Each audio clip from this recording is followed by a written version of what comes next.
autoridad. Ahora, si usted es un rebelde, es culpable de alta traición contra el Rey de los cielos, y por lo tanto el Rey nunca le otorgará la autoridad del reino.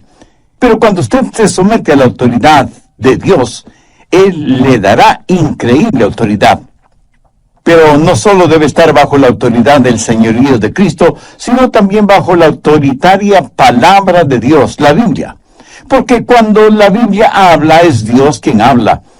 Y nuestra respuesta debe ser, sí, Señor.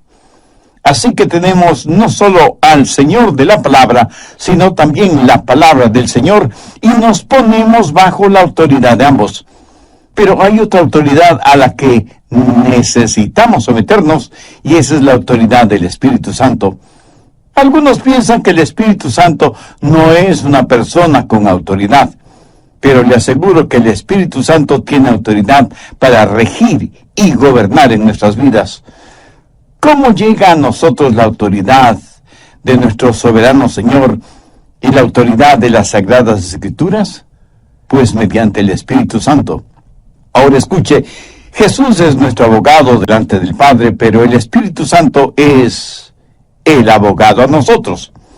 Tiene el poder de un abogado, toma las cosas de Dios y del Señor Jesucristo y nos las muestra a nosotros, dándonos el poder que trabaje en nuestras vidas, pero necesitamos estar bajo su autoridad. Algunas personas tienen conflicto entre el Espíritu Santo y la palabra de Dios. Dicen, bueno, no estoy limitado por las Escrituras porque estoy bajo el poder del Espíritu Santo. Otros dicen, no me digan lo que el Espíritu dice. Eso puede ser peligroso. Yo quiero saber lo que dice la palabra de Dios.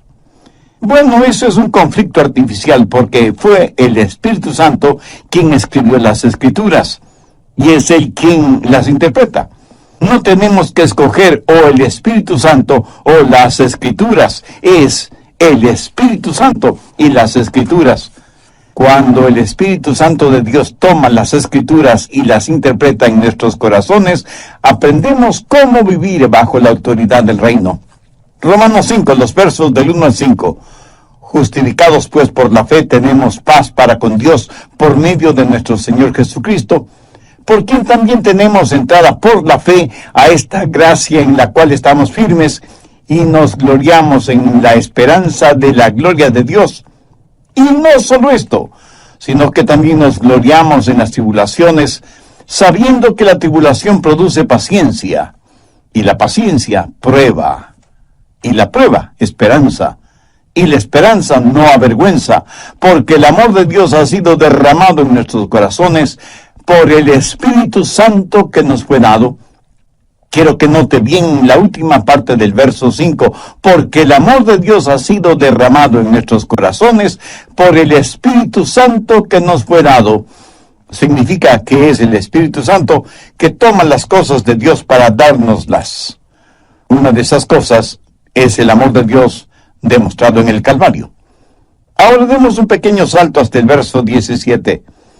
Pues si por la transgresión de un solo reinó la muerte, mucho más reinarán en vida por uno solo, Jesucristo, los que reciben la abundancia de la gracia y del don de la justicia. Hay 4 palabras muy importantes en este verso. La primera es uno, la segunda es reinar, la tercera, mucho, y la cuarta es más. Las palabras 3 y 4 van juntas, mucho más. Varias veces en los primeros versos del capítulo 5 se hace referencia a la palabra uno y sus derivados. Por ejemplo, el verso 12 dice, como el pecado entró en el mundo por un hombre. Verso 15, por la transgresión de aquel uno murieron muchos. Verso 16, a causa de un solo pecado para condenación. Verso 17, si por la transgresión de uno solo reinó la muerte, mucho más reinarán en vida por uno solo, Jesucristo. Verso 18. Como por la transgresión de uno vino la condenación, por la justicia de uno vino a todos los hombres la justificación. Verso 19. Por la obediencia de uno, los muchos serán constituidos justos. En cuanto a la palabra reinar, verso 14, no obstante reinó la muerte. Verso 17, si por la transgresión de uno solo reinó la muerte, mucho más reinarán en vida por uno solo. Verso 21, así como el pecado reinó para muerte, así también la gracia reine para vida eterna. El reinar significa gobernar, tener autoridad. Así que las dos palabras claves hasta este momento son uno y reinar. Veamos ahora esas dos palabras, mucho más, verso 9, pero mucho más estando ya justificados en su sangre. Verso 10, mucho más estando reconciliados. Verso 15, abundaron mucho más para los hombres la gracia. Verso 17, mucho más reinarán en la vida. Y verso 20, mas cuando el pecado abundó, sobreabundó la gracia. Ahora, ¿qué significa todo esto? Pablo está diciendo que hay dos reinos, el reino de la luz y el de la oscuridad. Hay el reino de Dios y el reino del diablo, el reino de la vida y el reino de la muerte. Y que hay dos hombres asociados con cada reino, Adán y Jesús, y que cada uno de nosotros pertenecemos a uno de esos reinos, al de Adán y el reino de la muerte, o al de Cristo y el reino de la vida. Y nos guste o no reconocerlo, pertenecemos a uno de esos reinos. Veamos nuevamente el verso 17. Pues si por la transgresión de uno solo reinó la muerte, mucho más reinarán en vida por uno solo, Jesucristo, los que reciben la abundancia de la gracia y del don de la justicia. Ahora, cuando usted sale del reino de Adán y viene a Jesús, usted tendrá más en Jesús que lo que perdió en Adán. Esa es la razón por la que Pablo enfatiza la frase mucho más. Y alguien a lo mejor me pregunte, pastor, ¿qué es lo que perdimos en Adán y qué es lo que ganamos en Cristo? ¿Qué debemos hacer al respecto? Bien, primero, ¿qué perdimos en Adán? Veamos el verso 19. Porque así como por la desobediencia de un hombre los muchos fueron constituidos pecadores, así también por la obediencia de uno los muchos serán constituidos justos. ¿Quién desobedeció? Adán. ¿Quién es el que obedeció? Jesús. ¿Qué es lo que recibimos de Adán? Recuerde que Adán representa toda la raza humana. A él Dios le dio el dominio sobre la tierra, pero Adán, al desobedecer, se volvió esclavo del diablo, y nosotros somos la descendencia de Adán. Recuerde que el hijo de un esclavo será un esclavo, y el nieto de un esclavo será esclavo, y así de generación en generación. Adán, al volverse esclavo, el pecado tiene dominio sobre aquel que debe tener dominio sobre la tierra. Y porque estamos en Adán y no tenemos el nuevo nacimiento, nos identificamos con él en su esclavitud. Se habla mucho de que somos a la imagen de Dios. Pero mire a su alrededor. ¿Cree que Dios tiene esa imagen? Adán fue hecho a la imagen de Dios. Nosotros somos a la imagen de Adán. La Biblia dice que Adán tuvo un hijo parecido a él, a su imagen. La imagen de Dios estuvo en Adán. Pero esa imagen de Dios en Adán fue manchada y distorsionada, y ahora no tenemos la imagen de Dios. Solo leves, muy leves rasgos de esa imagen de Dios está en nosotros. Lo que vemos en todos nosotros es la imagen de Adán. Usted nunca ha visto a un hombre como Dios realmente se lo imaginó. Suponga que usted nunca en su vida ha visto un tren, un ferrocarril. Cuando vivíamos en Key West, en la Florida, yo le pregunté a un muchachito si alguna vez había visto un tren. Me dijo que no. Ahora, suponga que yo llevo a ese niño a un lugar en donde hubo un tremendo choque de trenes, y todo lo que quedó de esos trenes fueron hierros retorcidos, fundidos, maderas reducidas a cenizas, las locomotoras totalmente destrozadas y las rieles del tren retorcidas. Y le digo a ese niño, hijo, Ese es un tren. Pregunto, ¿le enseñé en verdad un tren? De ninguna manera. Lo que le enseñé fue los restos de lo que una vez fue un tren. Escoja un hombre, cualquier hombre. Lo que ve es en realidad un hombre. No. Lo que ve son los escombros de un hombre. Y usted no podrá verlo como hombre total, sino hasta la resurrección, cuando, si es un hijo de Dios, será hecho a la imagen de Cristo. Y hasta cuando usted no entienda lo que se supone debe ser un hombre, no entenderá lo que se supone debe ser una mujer. Y solo entonces entenderá lo que significa el ser a la imagen de Dios. Pero por ahora hemos heredado algo de Adán. Y hemos perdido algo en Adán. ¿Qué hemos perdido en Adán? Veamos el verso 6. Porque Cristo, cuando aún éramos débiles, a su tiempo murió por los impíos. O sea, de Adán heredamos debilidad en vez de fortaleza. Y aquí se habla de debilidad espiritual. Dios le dio a Adán la autoridad para que fuera lo que Dios quería que fuera. Pero Adán perdió ese poder, esa autoridad. Y Dios quiere que usted tenga esa autoridad para que sea lo que Dios quiere que usted sea. Por favor, recuerde que no estamos hablando de poder financiero, ni de fortaleza física, ni de profundos conocimientos intelectuales y gran fortaleza emocional. Usted puede pensar que tiene el poder para hacer lo que quiere hacer, pero no tiene el poder para hacer lo que debe hacer. De Adán ganamos debilidad en vez de fortaleza, y ganamos impiedad en vez de piedad. A su tiempo Cristo murió por los impíos. Ahora el ser impío no significa ser vil. Sencillamente significa no ser como Dios.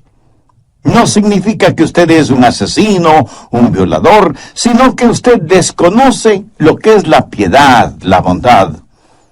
¿Sabe cuál es el problema con muchos de nosotros? Que nosotros mismos nos medimos, nos valoramos. En Proverbios 26:12 leemos, «Has visto hombre sabio en su propia opinión, más esperanza hay del necio que de él». Pero, ¿qué es lo que hacemos? Nos miramos a nosotros mismos y tenemos nuestros propios estándares. Y eso, de acuerdo a la palabra de Dios, no es sabio. ¿Ha notado que casi nunca nos comparamos con alguien que es mejor que nosotros? ¿Por qué? Porque saldríamos perdiendo. Pero nos comparamos con alguien inferior a nosotros. ¿Por qué? Porque siempre saldremos ganando. ¿Ha escuchado la frase, yo soy tan bueno como sutano mengano? Pero nadie es lo suficientemente honesto y valiente para decir, yo soy tan malo como sutano o mengano. Lo que el hombre hace a veces es compararse con otros que sabe son más malos que él. Y estirándose con satisfacción dice, soy una persona buena. Pero el estándar es el que Dios tiene para nosotros, no el que nosotros mismos nos imponemos. ¿Sabe usted lo que es el pecado? Busque Romanos 3:23, por cuanto todos pecaron y están destituidos de la gloria de Dios. ¿Sabe lo que es el pecado? Es la diferencia entre usted y la gloria de Dios. La Biblia claramente dice que somos malos cuando deberíamos ser a la imagen de Dios. ¿Qué más hemos recibido de Adán? Veamos Romanos 5, los versos 7 y 8. Ciertamente, apenas morirá alguno por un justo. Con todo, pudiera ser que alguno osara morir por el bueno. Mas Dios muestra su amor para con nosotros en que siendo aún pecadores, Cristo murió por nosotros. ¿Sabe cuál es el estándar de Dios para usted y para mí? Absoluta perfección. ¿Hay alguien entre nuestros oyentes que se crea perfecto? Bueno, tenga cuidado cómo contesta, porque eso sería la primera muestra de imperfección. La Biblia dice que el pecado es la transgresión de la ley. Si alguna vez usted ha roto una de las leyes de Dios, usted es un pecador, aunque usted no lo piense así, porque no ha roto todas las leyes de Dios. Cuando un policía le detiene por una violación de tráfico, ¿cree que le servirá de algo que le diga al policía, todas las otras leyes de tránsito que no ha quebrantado. El apóstol Santiago dice, porque cualquiera que guardare toda la ley, pero ofendiere en un punto, se hace culpable de todos. ¿Me dice que no entiende esto? Bien, solo suponga que usted está suspendido sobre un ardiente fuego y se sostiene con una cadena de 10 eslabones. ¿Cuántos eslabones de esa cadena deben romperse antes de que usted caiga en el fuego? Solo uno. Solo uno. Es pues el pecado, la transgresión, la violación, el quebrantamiento de la ley de Dios. Pero pecado no es solo hacer lo que no debe hacer, sino dejar de hacer lo que sí debe hacer. El apóstol Santiago lo dice muy claramente, al que sabe hacer lo bueno y no lo hace, le es pecado. ¿Hace usted siempre lo que piensa que debe hacer? Dios no solo nos encuentra culpables porque lo que hacemos es incorrecto, sino también cuando fracasamos en hacer aquello que es bueno. O sea, somos culpables no solo por los pecados de comisión, sino también por los pecados de omisión. Pero también somos pecadores cuando no creemos en Dios, cuando no tenemos fe. Mire lo que dice Romanos 14:23. Todo lo que no proviene de fe es pecado. Me dice que usted tiene perfecta fe y que nunca ha dudado de Dios, que nunca ha hecho nada sobre lo que tiene dudas. Escuche nuevamente lo que dice la Biblia. Todo lo que no proviene de fe es pecado. Tener fe en el Señor Jesucristo es el requisito divino para ser salvo. ¿Y usted en quién tiene depositada su fe? La incredulidad es el más grande de todos los pecados, que le condenará y mandará su alma al infierno. No hay pecado peor que el apuntar el revólver de la incredulidad hacia la cruz y disparar. Pero la Biblia enseña algo más sobre el pecado, y quiero que me oiga con mucha atención. La palabra de Dios enseña que la bondad humana es un pecado. Por favor, no comience a tirarme piedras espirituales hasta que no termine de explicar este punto. ¿De acuerdo? Busque Proverbios 21:4. Altivez de ojos y orgullo de corazón y pensamiento de impíos son pecado. ¿Qué quiere decir esto? Quiere decir que cuando un hombre con arrogancia pone el arado en la buena tierra de Dios, cuando toma la semilla que germinará, porque hay un milagro encerrado en cada semilla, y la pone en la tierra, y de esa pequeña semilla surge la vida, y el sembrador depende de la lluvia de Dios para que las semillas germinen, y sin embargo en su arrogancia y orgullo nunca da gracias a Dios, de quien proviene toda dádiva perfecta. Eso es altivez de ojos y orgullo de corazón y pensamiento de impíos. ¿Son pecado? Todo lo que un hombre no salvo hace sin Dios es pecado y contamina todo cuanto toca. Escúcheme, la bondad humana es la peor maldad cuando se vuelve un sustituto de la fe y del nuevo nacimiento. Permítame repetir esto para que lo comprenda muy bien. La bondad humana es la peor maldad cuando se vuelve un sustituto de la fe y del nuevo nacimiento. Bien, guarde sus piedritas espirituales para otra ocasión. ¿Qué es lo que recibimos de Adán? Debilidad, maldad, pecaminosidad, ira en vez de aprobación. Volvamos a Romanos 5:9. Pero mucho más, estando ya justificados en su sangre, por él seremos salvos de la ira. La última parte de este versículo hace referencia a la ira de Dios. Eso es algo que en nuestro mundo actual ya no se escucha. Pero existe la ira de Dios. Y la ira de Dios significa condenación. La gente tiene varias ideas de lo que les sucederá a los pecadores muertos en Adán.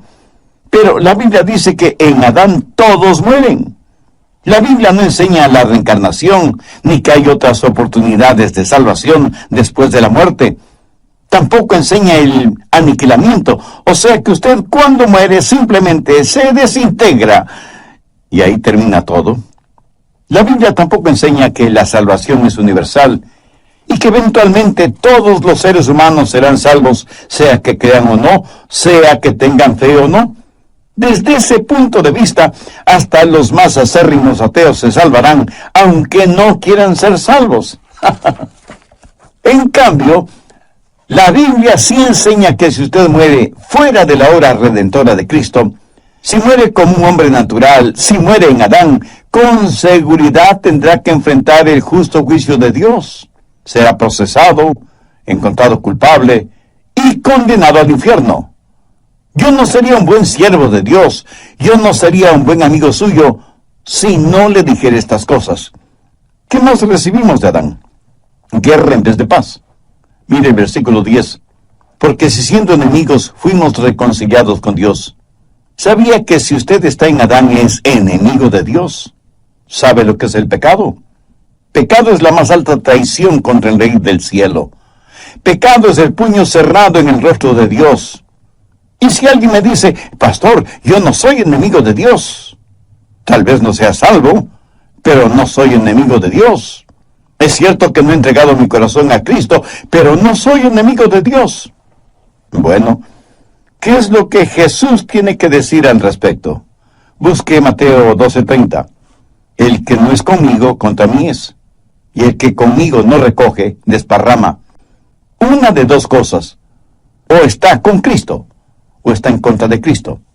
No se puede ser neutral en este asunto. Pilato trató de serlo y fracasó miserablemente. Si usted que me está escuchando no está 100% por Cristo, está 100% en contra de Cristo. Y todo esto lo recibimos de Adán. Ahora estoy seguro que alguno de ustedes dirá, no me gusta eso. ¿Por qué yo debo ser responsable por lo que Adán hizo? Y a decir verdad, lo que Adán hizo no tiene absolutamente nada que ver conmigo. Oiga, ¿de verdad piensa de esa manera? Permítame hacerle una pregunta. Si Adán no hubiera tenido hijos, ¿dónde estaría usted? Así que no me diga que lo que hizo Adán nada tiene que ver con usted. Y si me dice que no quiere ser encontrado culpable por el pecado de Adán, ¿qué de sus propios pecados? ¿Hay alguna persona que pueda decir que nunca ha pecado? Y no se preocupe por el pecado de Adán. Usted tiene sus propios pecados por los cuales debe preocuparse. Si usted hubiera estado en el lugar de Adán, le puedo asegurar que hubiera hecho lo mismo que él hizo. Y si me pregunta, ¿es Dios justo dejándonos sufrir por el pecado de Adán? Le respondo que Dios no solo es justo, sino que es misericordioso y sabio. Ahora, porque fuimos condenados por un hombre, podemos ser salvados por un hombre. Escúcheme, si no estuviéramos en Adán, nunca podríamos estar en Cristo. Veamos lo que dice Pablo en 1 Corintios 15:22.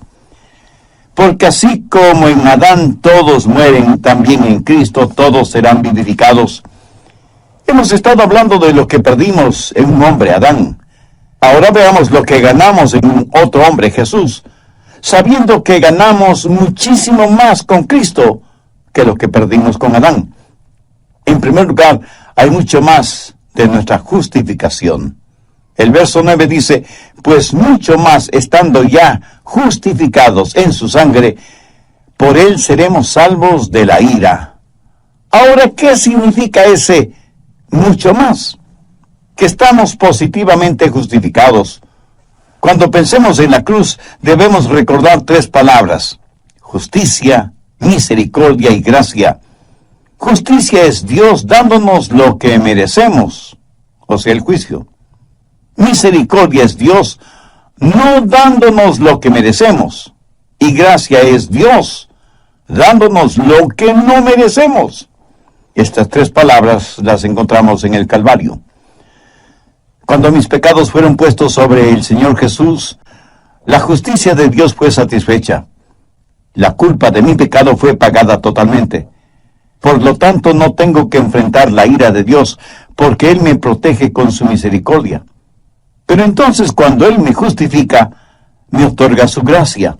Y todo esto por medio del Señor Jesucristo. Ese es el significado del mucho más de nuestra justificación.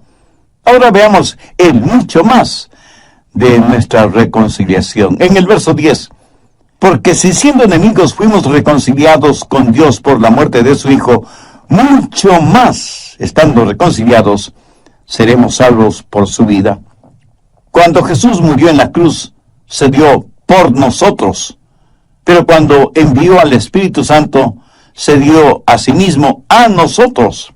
Y ahora tenemos esa comunión con Dios que fue interrumpida cuando Adán pecó. Estamos reconciliados. Ahora quiero que entienda bien lo siguiente. No es Dios quien se reconcilia. Dios no necesita ser reconciliado. Nosotros somos reconciliados con Dios. En esto, ¿cómo es que nosotros tenemos mucho más de lo que Adán tuvo? Adán caminó con Dios en el jardín del Edén. Pero yo tengo el Espíritu Santo de Dios en mí. Y eso, mi amigo, eso es mucho, mucho más. Y hay también el mucho más de nuestra regeneración. Veamos la parte final del verso 15. Abundaron mucho más para los muchos la gracia y el don de Dios por la gracia de un hombre, Jesucristo. La gracia de Dios significa que Él nos ha regenerado. No solamente nos salvó de su ira, sino que ha venido a nuestro corazón para darnos vida. Creyente sabe. Él nunca conoció, hasta que fue redimido, lo que usted y yo como hijos de Dios conocemos. Yo personalmente prefiero vivir en Romanos 5 que en el jardín del Edén, porque es el mucho más de nuestra regeneración. Pero también tenemos el mucho más de la justicia. Veamos nuevamente el verso 17. Pues si por la transgresión de uno solo reinó la muerte, mucho más reinará en vida. Recuerde, Adán fue culpable, pero nosotros somos positivamente justos. Cuando Adán pecó, ese pecado fue puesto en su cuenta. Si yo peco, ese pecado nunca estará en mi cuenta. Y alguien pensará, bueno, si yo creo, puedo salvarme y seguir pecando todo lo que quiera. En términos generales, pecamos todo lo que queremos pecar y hasta más de lo que queremos pecar. Por eso necesitamos un querer nuevo, y solo lo podemos tener si nacemos de nuevo. ¿Está listo para recibir una bendición? Entonces busque Romanos 4:5. Mas al que no obra sino cree en aquel que justifica al impío, su fe le es contada por justicia. No hay nada que usted pueda hacer grande o pequeño para poder salvarse. Usted debe poner su fe en el Hijo de Dios, y cuando así lo hace, Dios dice, tu fe te es contada por justicia. El apóstol Pablo, citando uno de los salmos del rey David, dice, bienaventurado el varón a quien el Señor no inculpa de pecado. Ahora, ¿qué significa la palabra inculpar? Significa el poner algo en su cuenta. Cuando usted es un hijo o una hija de Dios, Él pone justicia en su cuenta personal. Pero no es la justicia suya, porque nunca la tuvo, sino la justicia de su Hijo, el Señor Jesús. Y Él pone esa justicia en su cuenta, sin que usted tenga que trabajar. Pero esto se pone mucho mejor. Mire el verso 7 de Romanos 4.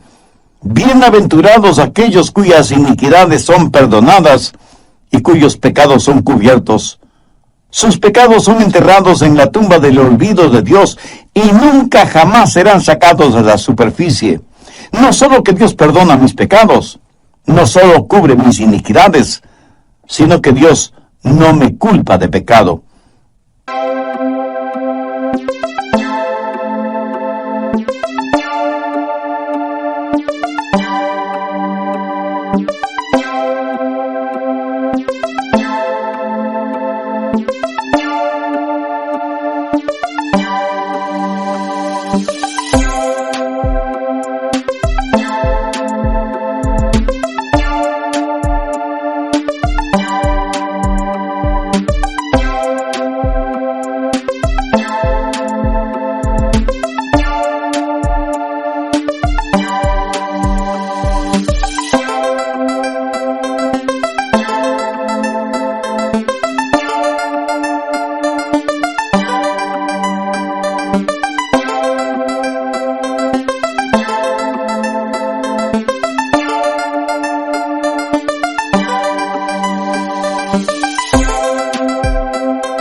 Algunas personas dicen, si vivo una vida lo suficientemente buena, cuando muera espero ir al cielo.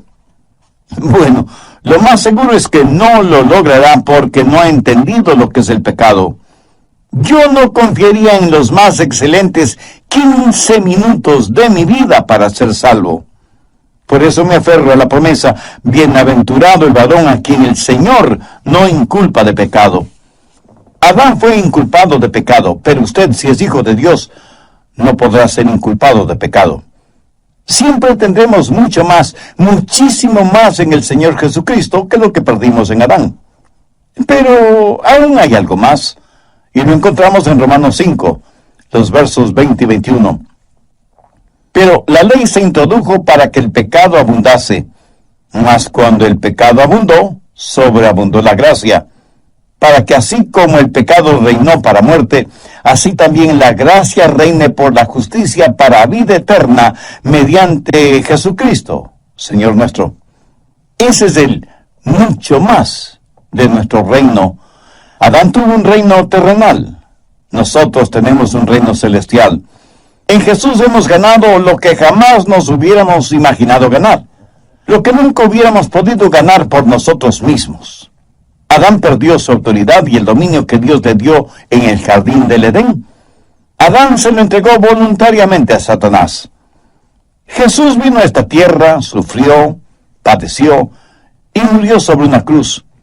Por la desobediencia de un hombre, Adán, toda la raza humana fue hecha pecadora. Por la obediencia de otro hombre, Jesús, muchos seres humanos son hechos justicia de Dios. ¿Qué clase de obediencia mostró Jesús? La obediencia que le llevó a la cruz.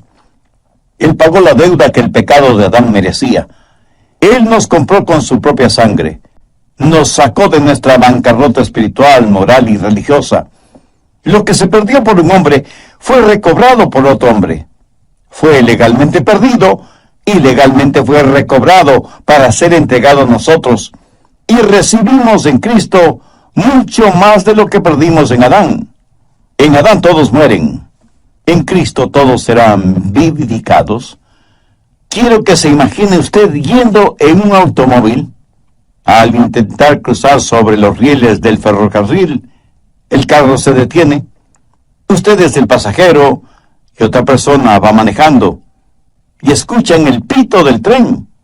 Significa que una poderosa locomotora se acerca.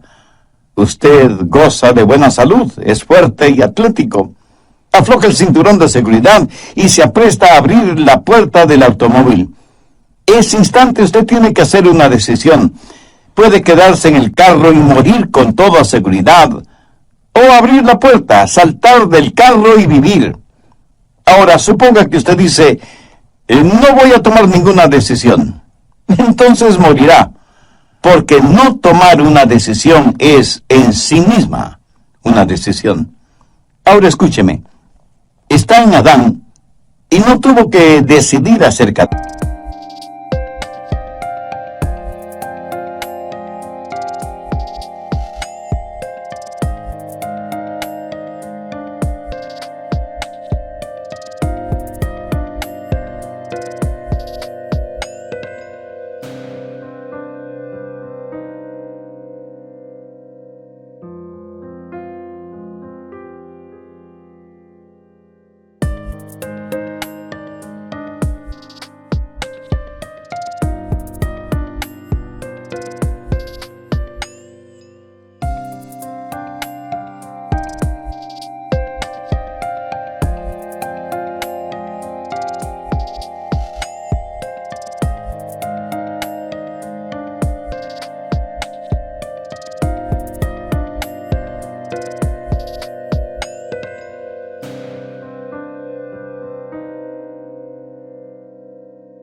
eso. Es de la descendencia de Adán. Y en Adán todos mueren. ¿Sabe cuál es la decisión que debe tomar ahora? Debe decidir por Cristo. Pero esa es su decisión. Y si no toma la decisión correcta, está decidiendo morir. Usted ya está bajo condenación de muerte. Usted ya está en Adán. Y lo que debe hacer, y Dios me ha permitido que se lo diga por medio de este programa, es hacer una decisión por Cristo. Cuando usted toma la decisión por Cristo, está decidiendo por la vida abundante y eterna. Y recuerde que en relación con Cristo, nadie puede ser neutral. Jesús dijo, el que no es conmigo, contra mí es, y el que conmigo no recoge, desparrama. Si usted desea hacer una decisión por Cristo, la puede hacer ahora mismo. Le voy a guiar en una pequeña oración para que usted la diga con sus propias palabras. Recuerde que orar es conversar con Dios. Si quiere puede orar en voz alta o en voz baja o silenciosamente si lo prefiere.